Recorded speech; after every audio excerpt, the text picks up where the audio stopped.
میرے نبی پاک علیہ الصلوۃ والسلام کے غلام حضرت طارق بن عبداللہ رضی اللہ تعالیٰ عنہ فرماتے ہیں کلمہ پڑھنے سے پہلے ایک دفعہ ہمارا سارا قبیلہ تجارت کے لیے نکلا تھا، اور اس وقت منظر یہ ہوتا تھا کہ ہم اپنی عورتوں کو بھی ساتھ لے جاتے تھے۔ 6 مہینے سفر کرنا ہوتا تھا، اونٹ گھوڑے ہم بیچا کرتے تھے، عورتیں بھی ساتھ رہتی، کھاتے بھی پکاتے بھی۔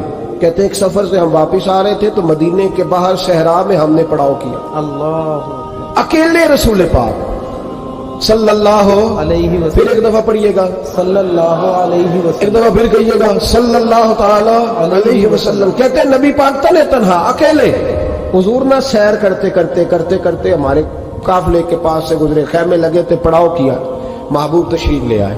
کہتے ہیں حضور سید عالم صلی اللہ تعالی وسلم تشریف لائے، کوئی قبیلے میں سے قافلے میں سے حضور کو جانتا نہیں تھا۔ ایک سرخ رنگ کا اونٹ تھا ہمارے سردار کا جو بکنے سے رہ گیا تھا، بڑا خوبصورت۔ کہتے ہیں نبی پاک کو پسند آ گیا، حضور پوچھنے لگے تم کون ہو؟ کہا جی مسافر ہے۔ کہاں سے آئے ہو؟ فلاں جگہ سے آئے ہیں۔ کس لیے آئے ہو؟ ہم تجارت کی غرض سے نکلے۔ اونٹ بیچو گے؟ بیچنا ہے۔ کتنے کا؟ سودا طے ہوا۔ اس نے کہا اتنے لینے، حضور نے کہا اتنے دینے ہیں، بات طے ہو گئی۔ کہتے ہیں لگام حضور نے پکڑی اور فرمانے لگے وہ سامنے میرا شہر ہے جس کا نام مدینہ ہے، سبحان اللہ، وہ میرا شہر ہے، میں ابھی مدینے جاتا ہوں، اپنے غلام کو بھیجتا ہوں اور تمہیں آ کے نا قیمت دے جاتا ہے۔ محبوب گھوڑے کی لگام تھا، اونٹ کی لگام تھا، میں نکیل تھا، میں اونٹ تھا سرخ رنگ کا۔ حضور لے کے جب نکلے نا تھوڑا سا چند قدم آگے گئے تو ان میں سے ایک شخص بولا، کہنے لگا سردار آپ سیانے لوگ ہیں، سمجھدار ہیں، اس شخص کا نام پوچھا آپ نے؟ قبیلہ پوچھا ہے؟ ایڈریس کا پتہ ہے؟ پتہ ہے کہاں رہتا ہے؟ اتنا قیمتی اونٹ دے دیا۔ وہ سردار بھی کہنے لگا، سارے کہنے لگے یار ان کی باتوں میں اتنی لذت تھی، اللہ، ان کے گفتار و رفتار اتنی بھاوکار تھی، مزیدار تھی کہ ہوش ہی کوئی نہیں رہا۔ بھئی ہم پرانے تاجر ہیں، کبھی اس طرح کا سودا کیا ہی نہیں جس طرح کا آج ہو گیا۔ اوہو واقعی کچھ نہیں یاد رہا، کوئی سمجھ نہیں آئی۔ وہ ابھی نظر آ رہے، ایک آدمی دوڑ کے جاؤ، دوڑ کے اور جا کر کے نا ان سے کہو بڑی جائز بات ہے، وہ ناراض بھی نہیں ہوں گے۔ ان سے ایک شخص کہو کہ بھئی اونٹ لے جاؤ، پیسے لے آنا اور اپنا مال لے جانا، دوڑ کے جاؤ۔ ایک شخص دوڑنے لگا تو سردار کی بیوی خیمے کے اندر تھی، پردے کے پیچھے سے بولی، کہنے لگی خبردار کوئی پیچھے نہ جائے، اگر پیسے مل گئے تو ٹھیک ہے، نہ ملے تو میں دے دوں گی، سبحان اللہ، کوئی پیچھے نہ، کوئی نہ جائے پیچھے۔ سردار کہنے لگا تو جانتی ہے؟ کہنے لگی نہیں۔ کا گارنٹی کیوں دے رہی ہے؟ تو کہنے لگی تم نے ان کا چہرہ نہیں دیکھا؟ اللہ اکبر، تم تو سودے کر رہے تھے، میں پردے کے پیچھے سے دیکھ رہی تھی۔ پیر مہر علی شاہ صاحب کو کسی نے کہا تھا نبی پاک کا حلیہ بیان کرے، پیر مہر علی شاہ صاحب کو کسی نے کہا تھا نبی پاک کا حلیہ بیان کرے۔ بتائیں حضور کے کان مبارک کیسے تھے، آنکھیں کیسی تھی، ناک مبارک کیسی تھی، بینی مبارک کیسی تھی؟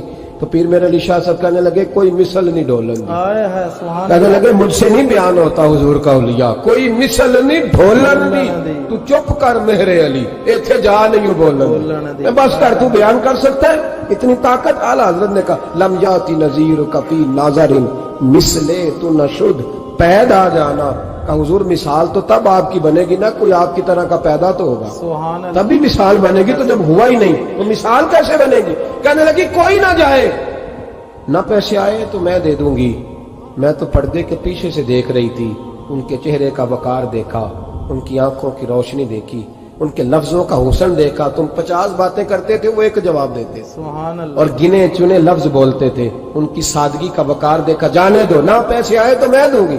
کہتے ہیں حضور گئے، تھوڑی دیر کے بعد ایک کالے رنگ کا حبشی غلام آیا، پیسے بھی پکڑے اور اپنی چادر میں نا کھجورے باندھ کے تو پیچھے ڈالی ہوئی، اور دیہاتی لوگ پیچھے نہیں ڈال لیتے، کھجورے ڈال کے پیچھے۔ کہتے ہیں وہ آئے اور ان کے آنے کا انداز بھی بڑا نرالا تھا۔ اللہ، کہتے ہیں وہ جھومتے جھومتے اللہ کا ذکر کرتے، اللہ الصمد کرتے پہنچ گئے، اور آگے کہنے لگے تم سے میرے نبی نے اونٹ خریدا؟ سبحان اللہ، تم سے؟ کہا ہم سے خریدا ہے۔ کہنے لگے یہ تمہارے پیسے؟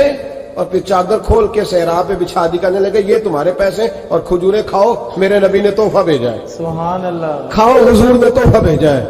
تو وہ سردار کی بیوی اوٹ ہٹا کے کہنے لگی اور کالے رنگ کے حبشی غلام انہیں کھجوریں کھلا، اور مجھے اس عزت والی ماں کا نام بتا جس کے گھر میں ایسا لال پیدا ہوا، سبحان اللہ، انہیں کھجوریں کھلا، اور مجھے اس عظمت والے باپ کا نام بتا جس کے گھر میں ایسا پھول کھلا ہے۔ وہ قبیلہ تو بتا تو صحیح وہ کون تھے؟ 2 گھڑیاں رکے ہیں پر خوشبو ہی پھیل گئی ہے، رنگ ہی بدل گیا، تار کوئی مثل نہ ڈھولن دی، تو چپ کر مہر علی، ایتھے جہاں نہیں ہو بولن دی۔ حضرت طارق بن عبداللہ کہتے ہیں جناب بلال فرمانے لگے وہی تو اللہ کے آخری رسول ہیں، وہی تو خاتم المرسلین ہے، وہی تو ہے جنہیں اللہ نے ساری انسانیت کے لیے نمونہ عمل بنایا۔ کہتے ہم اونٹ بیچنے گئے تھے پر سارے کا سارا قبیلہ ہی مسلمان ہو گیا۔ سبحان اللہ۔ نبی پاک کی حضور کے ظاہری حسن کے تذکرے ہماری اولادوں کو آنے چاہیے۔